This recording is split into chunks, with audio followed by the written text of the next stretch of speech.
Buenos días a todos, a todas. Gracias, gobernador, querido amigo Sergio. Feliz de estar en La Pampa. La última vez que estuvimos acá fue el último 17 de octubre, que para los peronistas es una fecha importante, pero además ese día yo siempre lo recuerdo muy especialmente, no solo por la belleza del lugar donde nos llevaron a hacer el acto, sino también porque fue la primera vez que hubo un solo acto del 17 de octubre, no muchos, y estábamos todos unidos.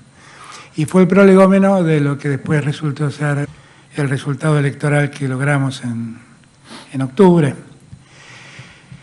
Y me es grato volver a La Pampa.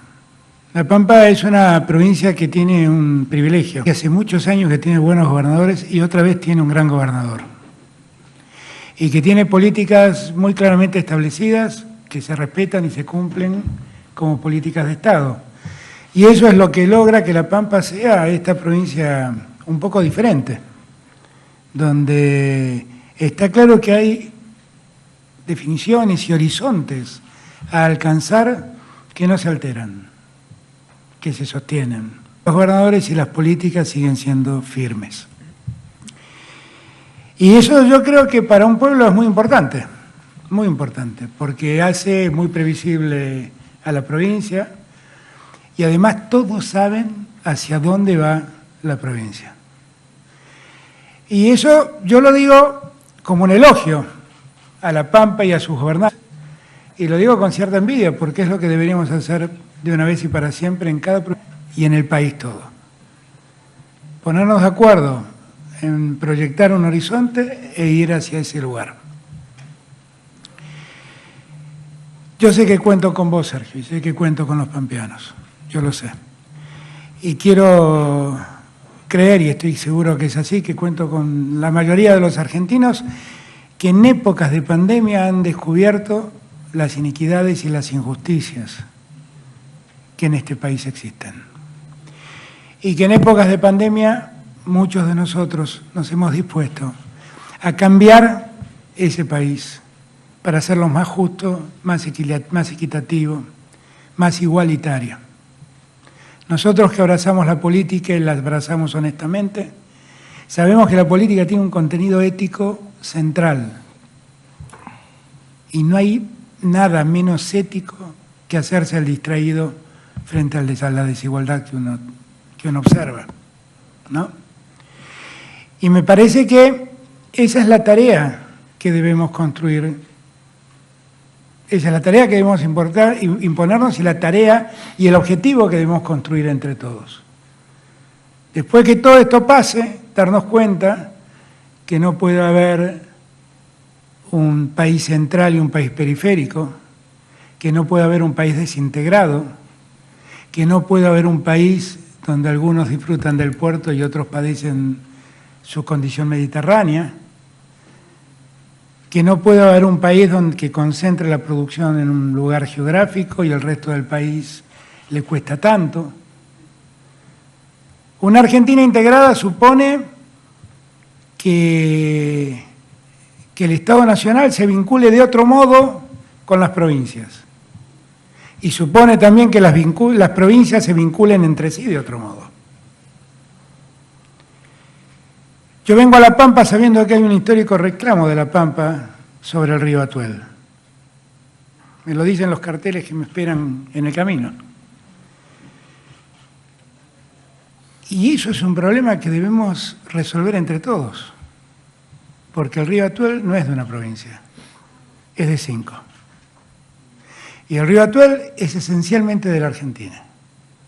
Y el río Atuel debe servir para el desarrollo de esas 5 provincias. Y yo con esto no estoy hablando en contra de nadie, estoy llamando a la reflexión a todos. Porque quien tenga la suerte un territorio de que allí nazca un río, no le da derechos a hacer de ese río lo que le plazca. Entonces, cuando yo quiero construir un país más igualitario, lo que quiero es que el agua no sea un bien preciado para todos, porque el agua se la queda a alguien. quiero que el agua llegue a todos. Y si hay un río, provincias, quiero que esas 5 provincias disfruten de ese río y de esa agua. Porque argentinos son todos. No solamente los que nacieron en la provincia donde ese río nace. Y eso también habla de cambiar las lógicas argentinas.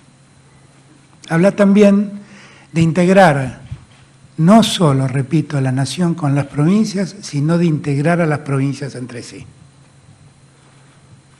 Y es algo que tenemos que revisar y cambiar. Tenemos que cambiar y revisar muchas cosas. Días atrás tuve una reunión con empresarios y cuando terminó la reunión y vi la foto me di cuenta que no había ninguna mujer en esa foto.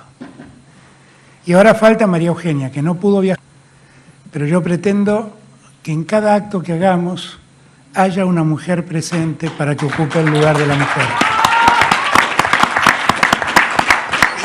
Y digo esto porque me doy cuenta otra vez que somos 4 varones, pero somos 4 varones que hubiéramos querido, seguro estoy, que haya mujeres sentadas a nosotros gobernando a la par nuestra. Lo que firmó el gobernador es un acuerdo para mejorar la construcción de viviendas, el hábitat de muchos pampeanos que seguramente lo necesitan, y quien impuso su firma en Buenos Aires es María Eugenia Bielsa, que debió venir, debió estar acá, ocupando el lugar de la mujer en el poder del Estado, pero no pudo viajar a último momento. Pero no quiero dejar de pasar ese dato, porque tiene que ver también con los cambios culturales y con los cambios que tenemos que hacer en la Argentina. Y eso es lo que nos espera. Si somos capaces de darnos cuenta dónde están las desigualdades, va a ser mucho más fácil construir un país igual. Quien escribió La peste, Albert Camus, que la pandemia tiene 2 particularidades. Tiene la particularidad de traer muchas muertes, pero tiene la particularidad de dejar al descubierto la miseria de las almas. La verdad es que yo descubrí muchas más almas solidarias que miserables en esta pandemia, y eso habla muy bien de nuestro pueblo. Y vi 24 gobernadores con un presidente abrazarse en el esfuerzo de enfrentar ese amigo invisible, ese neón invisible del que hablaba Sergio, y que no sabemos dónde está, no sabemos a quién contagia, y del que debemos cuidarnos porque hace mucho daño, lamentablemente. Y no tenemos ni la vacuna que lo prevenga, ni el remedio que lo cure. Lo único que tenemos es el remedio que daban los galenos en la Edad Media, quedarse en su casa frente a la pandemia. Y claro que nosotros hubiéramos querido todos un tiempo mejor, un tiempo donde el dolor de la enfermedad no nos ocupe tanto de nuestro tiempo y no se lleve la salud y la vida de gente que queremos, de los nuestros. Pero siempre preguntan, ¿pero ustedes están pensando en la pospandemia? Esto es la pospandemia. La pospandemia es el frigorífico que acabo de ver, que produce y exporta carne a Europa, a China, que produce con un nivel de tecnología y con un nivel de higiene que le permite, por ejemplo, ser parte de los que pueden acceder a la cuota Hilton, y que producen comprando el ganado a productores cercanos del lugar donde se faena ese ganado. Y la pospandemia es la construcción de esas obras, la construcción de esas viviendas. Estamos trabajando ya en todo eso. Yo espero que esto no dure tanto tiempo más. Y estoy seguro que los argentinos hemos aprendido de las desigualdades en las que hemos quedado atrapados durante muchos años. Y estoy seguro que a todas esas desigualdades nos avergüenzan y que todos queremos terminar con eso. Y lo vamos a hacer exactamente al día siguiente en que podamos transitar tranquilos, volver a trabajar tranquilos, sabiendo que el virus se ha ido de entre nosotros. Mientras tanto, cuidemos la salud nuestra. Porque aquellos que no cuidaron la salud y privilegiaron la producción o la economía, finalmente tuvieron resultados muy malos. Porque una economía sin consumidores es una economía que se retrae. Una economía sin gente que trabaja es una economía que se retrae. Y apostar a la enfermedad no es una buena manera de cuidar la economía. Y además es una manera muy poco ética de entender la política. Vamos a hacer esa Argentina, entre todos y todas, con La Pampa. Feliz de estar aquí entre ustedes. Muchísimas gracias. Gracias, Alberto. Las palabras del señor presidente de la Nación, doctor Alberto Fernández, agradeciendo a los medios de prensa que nos están acompañando. Vamos a iniciar con la ronda de prensa prevista. Le solicitamos a los periodistas, por supuesto, que se presenten y mencionen al medio al que representan. Adelante. Buenas tardes, presidente. ¿Quién me Facundo habla? Blanco, acá. Allá. Facundo Blanco, del diario La Hola, Arena. Facundo. Buen día. Presidente, consultarle por las maniobras de espionaje que se dieron durante el gobierno pasado.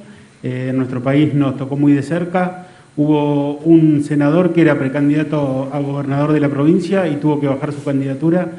El que era en ese momento el presidente del bloque justicialista en la Cámara de Diputados, Espartaco Marín, también se vio perjudicado.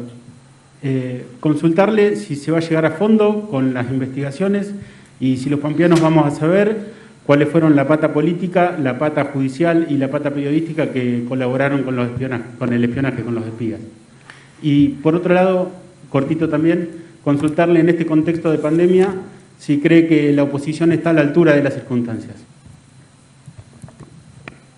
Empiezo por el espionaje. Miren, nosotros, la interventora de la Agencia Federal de Inteligencia, detectó la intrusión del organismo en mails de diferentes personas. Nosotros lo que hicimos fue denunciarlo. Días después, un juez detectó que había una actividad de inteligencia que incluía inteligencia interior dentro del Servicio Penitenciario Federal. Y nosotros estamos para colaborar con el juez para que todo eso se sepa lo que pasó, se investigue y que los responsables se hagan cargo. Nosotros en esta materia lo único que hacemos es hacerle saber a la justicia lo que nosotros encontramos. Después no hay interferencia nuestra en la justicia y esperamos que la justicia haga lo que tenga que hacer, determinando culpabilidades o no, según la justicia entienda. En estos dos casos, lo que sí es nuestra responsabilidad es que ocurra. Lo que sí es nuestra responsabilidad es que nunca más el Estado haga espionaje sobre ningún ciudadano fundado en cuestiones personales o en cuestiones políticas. Porque para eso no está la inteligencia de un Estado. Porque en democracia nos respetamos. Y la vida privada de cada uno de nosotros es vida privada de cada uno de nosotros. Y el Estado no debe valerse de los mecanismos de inteligencia para saber quién hace o qué hace cada uno de nosotros de nuestra vida privada. No está para eso. Por lo tanto, lo que yo tengo es un compromiso frente a la sociedad argentina. Y es que en esos sótanos de la democracia donde estas miserias asomaron, esos sótanos los vamos a clausurar para siempre. Y no vamos a dejar que los recursos de inteligencia del Estado se usen en desmedro de ningún ciudadano argentino, piense como piense. Eso es mi palabra. Recién Sergio hizo alusión al valor de la palabra en política. Para mí es central que la palabra de la política sea respetada. Y por eso, cuando yo hablo, en cada palabra mía hay un compromiso. Y cuando me comprometo, yo no voy a bajarme de esos objetivos. La Argentina no soporta más la miseria de un Estado espiando a otros ciudadanos. No lo soporta más. Y los que han hecho esto en democracia, que se hagan cargo de la responsabilidad que les cabe. Es todo lo que puedo decir sobre este punto. Respecto de la oposición, yo siempre digo que cada uno, yo la verdad es que creo mucho en la libertad y creo mucho en que cada uno puede pensar como quiere, y a mí no me preocupa el pensamiento distinto, detesto los pensamientos únicos y las lógicas de construcciones de pensamientos únicos. Yo lo que tengo que decir de la oposición es que yo conozco dos tipos, los que gobiernan y los que no. Los que gobiernan se sientan junto a Sergio y junto a mí a ver cómo arreglamos los problemas que tiene la gente. Y me acompañan en todo este proceso para resolver los problemas de cuarentena. Y ayer con Sergio participamos en una reunión donde hablamos con todos los gobernadores y escuchamos con atención a los que piensan como nosotros y a los que no piensan como nosotros. Y eso me pasa con muchos intendentes y me pasa con el jefe de gobierno de la Ciudad de Buenos Aires. Yo sé que finalmente no tenemos la misma mirada de país, pero sé que en este momento se han puesto el problema al hombro y colaboran con todos nosotros para sacar los problemas adelante. Y también debería decir lo mismo de algunos diputados y de algunos senadores. Después están los que hacen política en Twitter. Hacer política en Twitter es una soncera. Es muy fácil, pero se hace básicamente porque allí la palabra no vale nada. Entonces, hay dos tipos de opositores. A los primeros creo le hacen mucho bien a la democracia.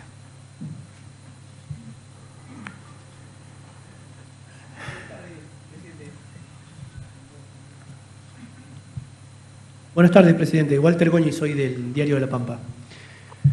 A propósito de su reciente visita a Carnes Pampeanas y de lo que decía recién de una Argentina en igualdad de condiciones a la hora de producir, la provincia de La Pampa, a lo largo de muchos años, casi le diría en forma paralela con su pelea por los recursos hídricos, ha mantenido un reclamo constante por la barrera sanitaria en Río Colorado y Neuquén, que le impide comercializar nuestro tradicional asado. Esa especie de aduana interna, la única que existe en el país, le niega a los frigoríficos pampeanos comercializar algo así como 17 millones de kilos anuales de carne. En valores desactualizados a 2018-2019 le diría unos 1.000 millones de pesos. ¿Sí? Adornado por un contexto también que es que por intereses particulares, por sobre los colectivos, una persona en Santa Rosa o en cualquier parte de la provincia pague 300 pesos el kilo, o casi 300, y en Neuquén más de 500.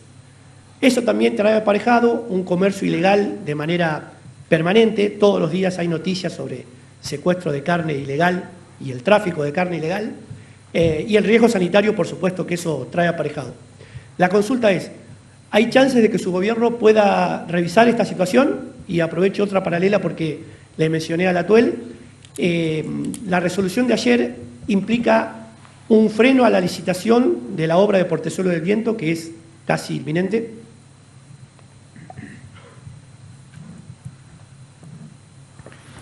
El primer punto es un tema que me excede, es un tema que evidentemente es una barrera que ha puesto la provincia, entiendo. Una barrera comercial. Claro, que no la ponemos nosotros. Lo que me comprometo es hablar con la gobernadora. Porque las provincias no tienen fronteras, tienen límites, que es otra cosa. Entonces no pueden imponer regímenes aduaneros que de algún modo compliquen la comercialización. Hablo mucho con la gobernadora de Río Negro y ella tiene una enorme preocupación por la cuestión sanitaria de su provincia, porque ha tenido focos que ha ido resolviendo, pero todavía tiene focos complicados, como Bariloche. Resolvió Choel, no pudo resolver Bariloche todavía bien. Y bueno, y ella está muy atenta a esas cosas y lo hace con mucha responsabilidad. Pero si está poniendo algo así, me parece que no es una buena idea, porque las provincias no tienen fronteras, insisto en este punto. Me llevo el deber para ver si podemos entre todos resolver este asunto, que evidentemente no le trae muchos beneficios a nadie, por lo que Walter dice. Portezuelo del Viento es una obra que yo entiendo, debe servir a todos. Y es una obra sobre, por lo que hemos podido analizar con Guado revisando el pasado, no se pudo hacer nunca un estudio de impacto ambiental en todos los lugares donde el río llega. Y el gobierno que me precedió tomó una decisión que fue buscar un acuerdo con Mendoza para financiar la obra. Lo que valió me valió el enojo de Carlos Berna, que para que todos los pampeanos entiendan, se lo expliqué, ¿lo entendió? No es que nosotros no quisimos reperfilar ese bono, porque ese no es un bono que se pueda reperfilar, porque no está en el mercado, no da intereses, es lo que cualquiera de nosotros llamaría un pagaré. Lo que sí puedo entender es la preocupación de seguir financiando una obra que tiene cuestionamientos de 4 de las 5 provincias donde pasa el río Atuel. Entonces, tenemos que ver cómo atendemos ese tema. Porque la verdad es que no quiero financiar una obra del Estado razonablemente. No está bueno que financie una obra que está cuestionada por 4 de las 5 provincias por donde pasa el río Atuel. Y yo creo que tenemos que encontrar una solución con Mendoza. Una solución con Mendoza, porque tal vez la obra tiene sentido si es que todos participan de la obra, si todos participan también de la administración de la obra, si todos resuelven entre todos cuándo debe pasar más agua y cuándo no. Lo que creo que es muy difícil, y por eso yo a los antecedentes, y por eso el 26 de junio creo Sí. que Guado convocó a la reunión de la comisión del río Atuel para que... El río Colorado, perdón, acá. Sí. Sí, lo que pasa que vinimos hablando de los dos ríos. Del Colorado, del Colorado la habíamos reunido precisamente para hablar de todas estas cosas, para hablar de estos temas. Y bueno, espero que lo podamos resolver conversando entre nosotros. Y conversando, a repetir, tener presente que la naciente de un río no determina propiedad de las aguas de ese río. Tener presente esto. Y que ese río termina y confluye con otros ríos que también llegan a muchas provincias. Y que tenemos que atender la situación de todas las provincias. Esto también es un criterio de solidaridad, ¿no? Entender que no puedo resolver mi problema a costa de otro, del de al lado. Señor presidente, buenas tardes. Cristian Afonso, de aquí del canal Somos La Pampa. ¿Cómo le va? Bien, Cristian. Recién usted hablaba de la post-cuarentena, que es esto que estamos transitando, lo que se acaba de firmar aquí con nuestro gobernador. Quería preguntarle qué piensa usted y su equipo ya pensando una vez que nos deje esta pandemia, quizás fin de este año o quizás 2021, para rescatar a aquellas empresas que han quedado en el camino, las que ya quedaron y lamentablemente las que van a quedar, las pymes, los comercios, por supuesto, y con sus trabajadores también. ¿En qué están pensando para eso? Muchas gracias. A ver, nosotros estamos trabajando para que eso no ocurra. La verdad es que nosotros hemos auxiliado con la asignación a más de 250.000 pymes y a 141 empresas grandes. Y en verdad lo hicimos con el propósito de preservar el empleo. Son empresas que dejaron de producir, no estaban trabajando, y entonces para que no se vea en riesgo el trabajo, la situación de sus empleados, nosotros llevamos adelante esos planes. Esos planes son muy importantes. Tenía en algún lugar acá, para Pampa, 12.000 empleados se vieron beneficiados con el ATP y en total 2.257 pymes. Entonces, y todo esto significaron 248 millones de pesos para preservar el trabajo en La Pampa puntualmente. Si uno suma todo el dinero que el Estado utilizó, invirtió para cuidar el empleo, para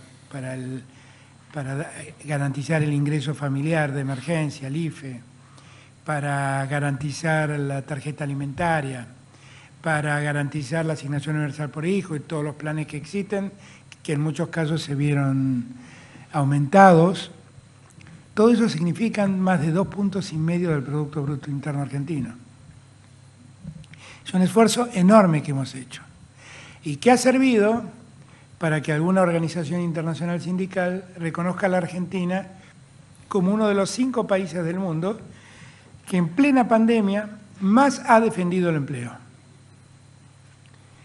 Entonces nosotros hicimos esto porque lo que nosotros vemos que la estructura está armada y lo que necesitamos es que los empleados sigan estando en la gatera para volver a trabajar en cuanto se levante, deje de sonar la alarma. Y yo estoy convencido que en cuanto esto pase, vamos a empezar a un ritmo de producción muy alta, muy alta.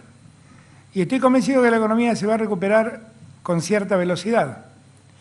Y con esa lógica estamos trabajando.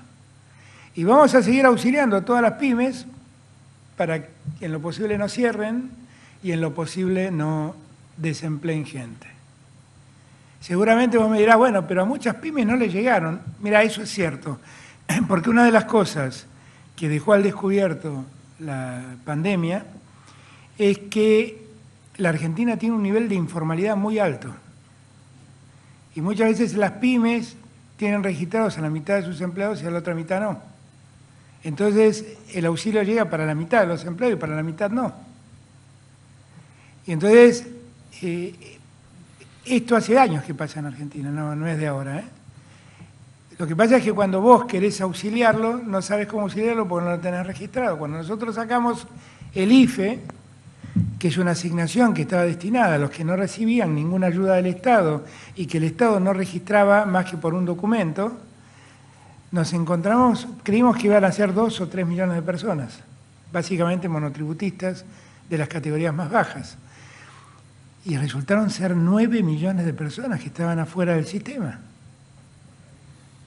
Yo cuento estas cosas para que tomemos noción de dónde estábamos parados.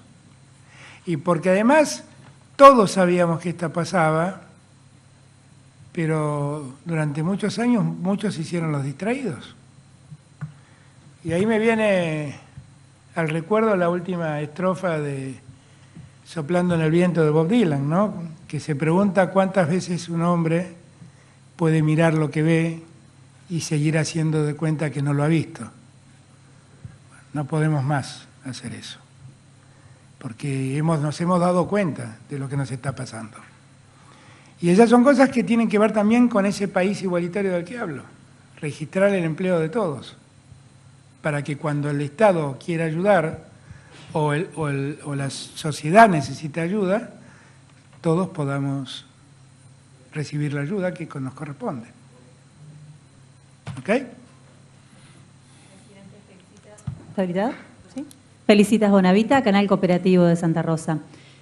Bueno, antes que nada quería hacerles saber que hace 20 años por lo menos que un presidente nos da una conferencia de prensa en nuestra provincia, así que podemos decir que es un hecho histórico.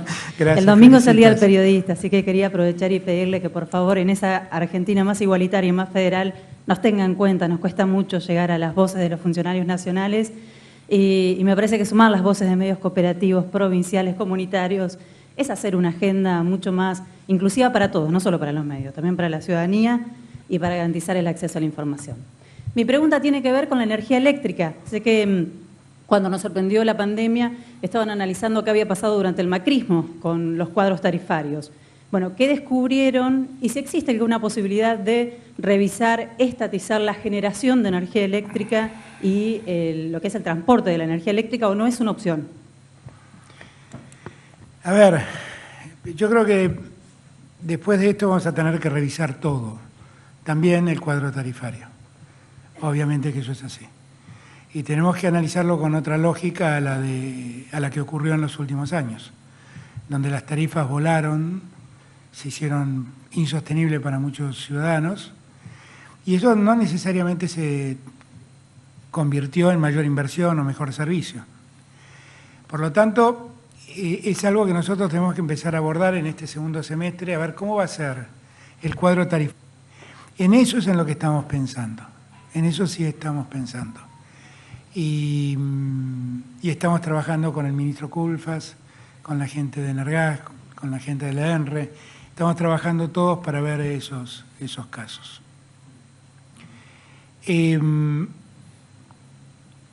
Yo valoro mucho al periodismo. Creo que hay periodistas, muchos de ellos, inclusive yo disfruto de la amistad de ellos. Gente muy valiosa que piensa honestamente y actúa honestamente. Y a todos los periodistas desde ya les adelanto que les deseo el mejor día el domingo. La mayor tranquilidad que tienen que tener los periodistas es que el gobierno no los va a espiar, que tiene que ver con la primera pregunta que me hicieron, y que van a poder ejercer su tarea con total libertad. Y a mí me parece que está bueno que tengamos la posibilidad de tener estos. Cada vez que voy al interior me propongo hacer conferencias de prensa como esta. ¿Sabes por qué felicitas? Porque efectivamente tenés razón, uno está más concentrado en atender a los medios nacionales que son porteños, esta es la verdad, y menos a los medios del interior. Y eso no es una buena idea, pero la realidad es que, bueno, son prácticas que hay que cambiar también. Y cada vez que voy al interior, digo, bueno, de algún modo pago mis culpas con estas conferencias de prensa, que no son lo suficiente, pero algo ayudan. Que tengas un buen día el domingo.